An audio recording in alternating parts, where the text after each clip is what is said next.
एक घने और हरे भरे जंगल में जहाँ पक्षी चहचहा रहे थे और तितलियां नाच रही थीं, वहाँ तीन सबसे अच्छे दोस्त रहते थे। चिको बंदर, मोटू हाथी और बबलू भालू। ये उनकी दोस्ती, समझदारी और हिम्मत की कहानी है।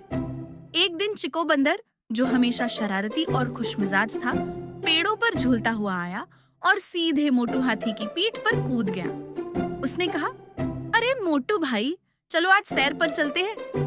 मोटू ने जवाब दिया कि कभी आराम भी कर लिया करो, चलो बबलू को भी जगाते हैं। पेड़ के नीचे बबलू भालू आराम से सूंघ रहा था, लेकिन जब मोटू ने हल्का सा धक्का दिया तो बबलू ने कहा, क्या हुआ? मैं सपने में शहद खा रहा था यार। और तीनों दोस्त जोर जोर से हंसने लगे। उसी दिन जंगल के बाकी जानवर बहुत उदास दिख रहे थे, क्योंकि किसी पेड़ पर फल नहीं थे और जमीन पर घास भी नहीं।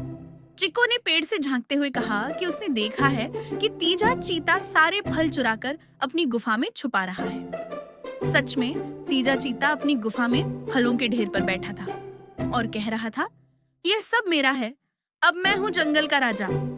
चिको, मोटू और बबलू एक बड़े पत्थर के पीछे बैठकर योजना बनाने लगे कि उन्हें तीजा को सबक सिखाना होगा, लेकिन वह बहुत तेज है और अगर पकड़ लिया तो। लेकिन चिको ने कहा कि उसके पास एक शानदार चाल है। अगले दिन सुबह चिको एक पेड़ पर चढ़कर चिल्लाया, तीजा, शहद की गुफा मिली है, मजेदार छत्ते हैं। लालच में आकर तीजा दौड़ पड़ा, लेकिन अचानक फिसलकर कीचड़ में गिर गया। जंगल के सारे जानवर हंस रहे थे और चिको बोला, राजा बनने की लालच से नहीं, प्यार से मिलती है दोस्ती, तीजा भाई। अब जंगल में फिर से खुशी लौट आई। सारे जानवर मिलकर फल खा रहे थे, नाच रहे थे और दोस्ती का जश्न मना रहे थे। तीजा शर्मिंदा होकर बोला, मुझे माफ कर दो दोस्तों, मैं गलत था। दोस्तों ने कहा, माफी मांगना बहादुरी है, चलो आज से हम सब साथ मिलकर खाएंगे। और इस तरह तीनों दोस्तों ने मिलकर जंगल में दोस्ती और न्याय वापस ला दिया। सबक ये है कि जब सब साथ हों तो हर समस्या हल हो सकती है।